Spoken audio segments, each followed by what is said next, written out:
One thing you'll notice is me and Mike's training are quite different in ways. Extremely. And quite similar in ways.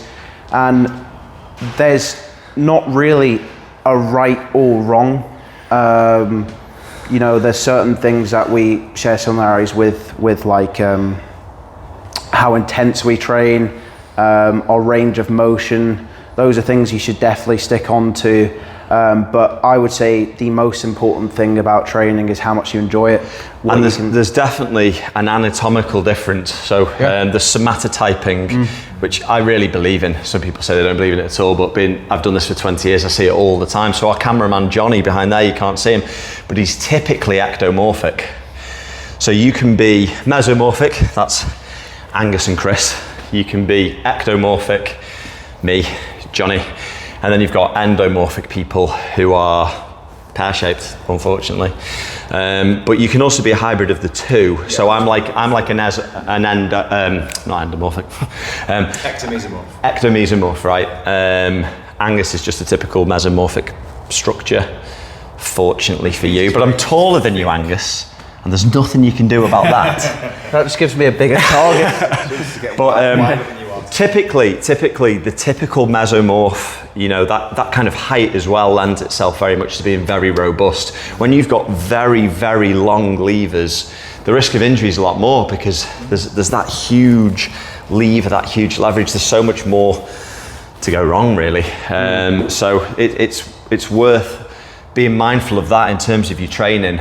Your risk of injury is based on what somatotype you are. You'll only really know that when you've been training for a while, but it's definitely worth knowing. But I totally agree with you, Gus. Yeah. Like we don't train anything like, it yields the best outcome for you and the best outcome for me. And different goals as well. That's it, exactly. Chris, please have an impetus here because Chris is the wisest of us all. There's a lot of, in the science-based community, this is right, this is wrong, but you'll see throughout the years that coaches have trained their clients differently, bodybuilders have trained completely differently, but all got great results through it. So I think it's a case of trying a lot of things, adding a lot of variety into your workouts, rep ranges, different, planes of motion, and finding what works for you. I know what works for me. Mike knows what works for him. He's been in this for a lot longer than me.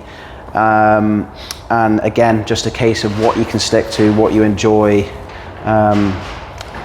It's all about what you want to achieve. So Gus at the moment, Gus is only 18. He's in incredible shape. So genetically, he's fairly blessed.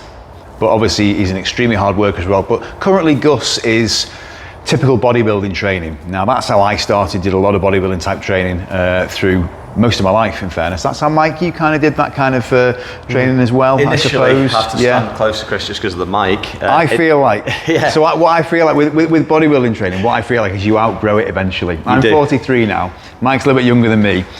I spent years in the bodybuilding wilderness, being obsessed about, how big I was, how lean I was. The older I get, the more I do it. And what we do at UFC has a lot to do with longevity, kind of staving off the aging process and being fitter and healthier as we age. I'm not as obsessed as I was with diet. I still eat really well. I'm not as obsessed about being, single digit body fat anymore. I want to be fitter. Well, I want to be fit, strong, capable, flexible, and just equipped for life, really. So that's how I train these days. It's almost like your ultimate goal is health and longevity. Yeah. And when you know enough about that, the side effect is the physique. Mm-hmm. When you initially start out in bodybuilding, you don't really care about health and fitness. No, it's the be all and end all is how you look, the appearance. It's just the physical, and the health's kind of left to the sidelines. Once you start feeling the negative effects of that, like injury or whatever's going on, and you get older, the shift then becomes much more longevity and wellness. But Gus has already taken, you don't drink, you don't smoke, you don't take any illicit drugs anymore. It's worth noting that you used to. And we all, we've all drank heavily and smoked and stuff, but as you go through life, the overarching thing is health. If you're doing that right, the side effect is that you're going to be in great shape. Different types of shape. You might not be on stage in a posing thong, but you will definitely be in good shape because health is linked to low body fat, high muscle. So Especially the older you get, it's about holding on to as much muscle as you can as you get older. My parents now, I'm convincing them to try and do a bit more sort of muscle building type training, because they typically they walk a lot, they get out and about, they do a lot of cardio stuff, but they don't really do any resistance training whatsoever. And the impact of that on your health and your quality of life as you age is severe. If you lose, because you start to lose muscle as you age anyway. So the older you get, the more your muscles atrophy. To retain your independence and your quality of life, and to protect against metabolic diseases and all these kind of bad outcomes for your health, you need to preserve muscle tissue. It's extremely important, and that's what we focus on here a lot. Now, obviously, Gus is trying to build lots of muscle tissue because he wants to compete next year. Mike and I have obviously been in incredible shape. Mike's still in incredible shape. I'm there or thereabouts. So we our muscle growth for the sake of muscle growth is obviously what Gus is doing at the moment. And also, you kind of touched on it before as well, the fact that he doesn't drink, he doesn't take any drugs anymore. You and I, Mike, I've not drank for 15 years plus, probably same for Mike. I just think it does you no favours. But the training. Let's talk more curls. But Gus, the training for him has really pulled him away from a very negative part of his life. I've had things going on in my life many years ago that the training kind of took me away from.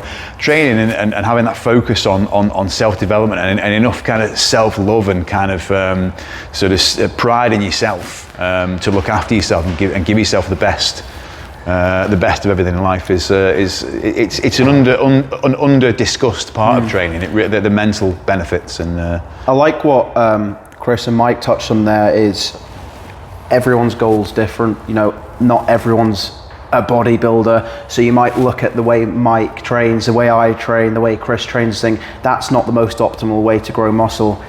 Unfortunately, we're not all trying to be bodybuilders here. Mike trains for longevity, athleticism, as well as muscle growth, which is more of a byproduct of the way that he trains. Chris, you've done bodybuilding in the past, but now you're trying to train for the longevity.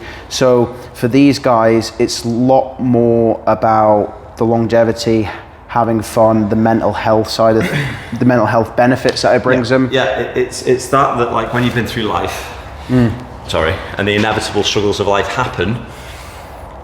If we weren't able to do this, if we've totaled our joints or ended up like, say, Ronnie Coleman or something like that, your crutch through getting through life, your staple, your routine, so like mental health, I think, is very embedded in routine.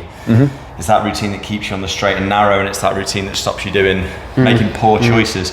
If we're unable to do that because we haven't done the necessary prehab or rehab, we haven't addressed like how heavy we're lifting, our technique, and so on and so forth, then the thing that we love that keeps us mentally well, we can no longer do it. And that scares me so much that I can't do certain things at 38. Chris, you at 42. It's I've said it before that the gym's been my anchor throughout my life, really, in terms of stopping me from going down paths of making poor choices and doing things, because I've got quite an addictive personality, and being addicted to training into the gym is a far better thing to be addicted to than lots of other things that you can be addicted to. If I wasn't able to train and didn't have that kind of that outlet and that focus, then I might have gone down other paths in life that people do, and kind of have different coping mechanisms to cope with things that go on in their lives. But and I think that's a huge benefit of the gym for me. I find that a lot of people are trying to escape their problems in negative ways. And here you face your problems, you learn how to cope with pain, with hardship, and that in itself is a great lesson for life, and it goes back to what I said on that everyone comes here for different reasons. Me personally, yes, is a big mental health thing, but I'm very into the nitty-gritty stuff, the in between the lines, where I'm looking to make the program absolutely perfect. For these guys, it's completely different, but overall, I think the big thing to take away from training is it makes you mentally better, physically better, and just overall better as a person, better quality of life. So that's why we love what we do. Absolutely. That's why we love to help you guys out there. Yeah, this is our passion. Couldn't have said it better myself, Gus. Yeah. Thank you for watching this video. Please do click the subscribe button below. It really helps us out, and we will see you in the next one. Thank you for watching.